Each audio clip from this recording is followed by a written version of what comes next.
University, and I was astounded at the largesse. Huge plasma screens in classrooms, students with their own hard drives for editing their film, access to the latest cameras, and so on and so on. And I go back to Bangladesh, where we are considered to be the best equipped university in Dhaka, but we only have a fraction of what people take for granted in Australia.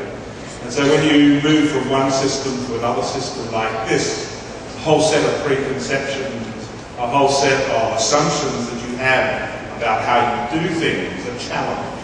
And you have to find new ways and think differently about solving problems and building capacity.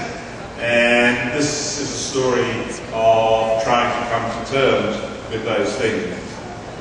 I mean, I'm never quite sure whether one talks about Bangladesh as the South or as a developing country or as an NDC or whatever, but I probably like Willie Grant's designation of the South-West, so we use that. What research paradigms are best suited to communication and media education in the South? Because that is a debate that we have, whether there is an Asian media paradigm for education and research. If so, what is it? Or do we apply international paradigms? Now, it's quite clear that I come out of international paradigms, so I have that's part of the negotiation that goes on. The mediascape is quite interesting. When independence was declared in 1971, there were 30 newspapers in English, Urdu and Bengali. There are now 300 newspapers. Radio began in the British era, 1939, a station was set up in Dhaka, which assumed greater importance as Dhaka became one of the centres of the Eastern Front, the war against Japan. In 1947,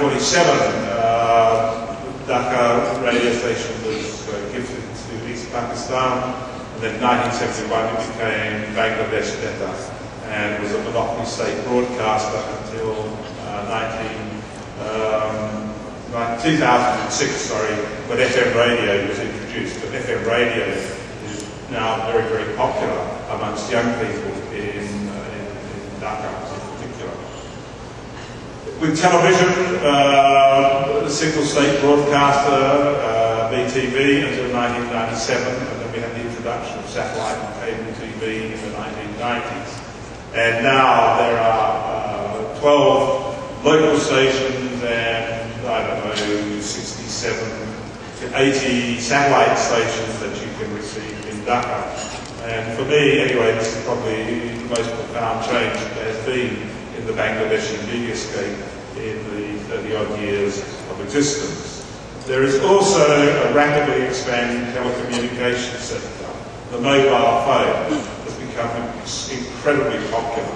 The figures are increasing all the time. It's suggested that within 2 years, 50% of all Bangladeshis are going to have a mobile phone. Of course, many people have more than 2 mobile phones. Some people have 3 mobile phones. I've never quite worked that one out, but they have them in all their different pockets. We'll talk about that as need be. Film production is also expanding, although it comes and goes. They like to call it Dollywood, but there are about 150 films produced each year.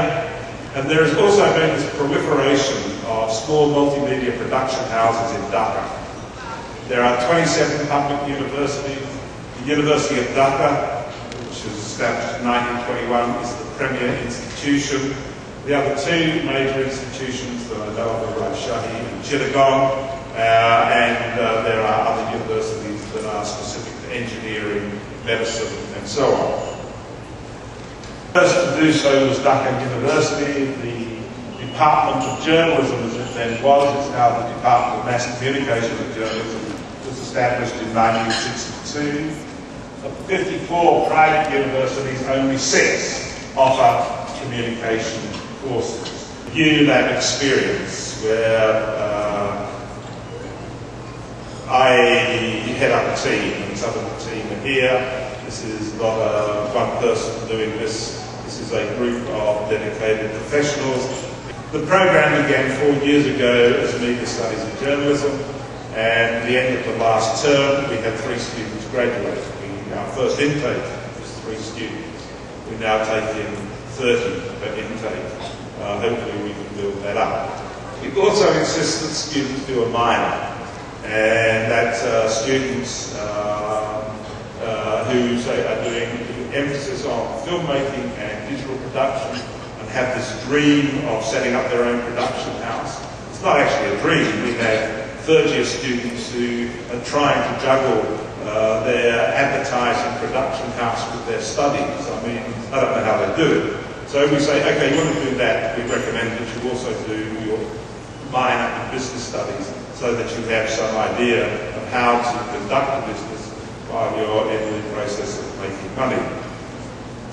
So, research paradigms. In our view, communication research in Bangladesh is dominated by the development communication paradigm, DevCom. So I'm going like a heresy here, because we are talking about the Millennium Development Goals, which are admirable and encouraging, and whenever I see them listed, I'm reminded of Dr. Shen, who was born in Dhaka, and pointed out that development is not just putting cement factories in paddy fields. So the new technologies are having a profound influence on countries such as Bangladesh. And everybody has a guru. Mine is a Canadian. Pointed out 60 years ago that these technologies provide us new things to think about, new ways of thinking. And that's what's driving this course, the research that we're doing, the educational approach that we have adopted at ULab. Because if we don't find new ways of understanding the impact of these new technologies, the new medias on our culture, we will fail as educators.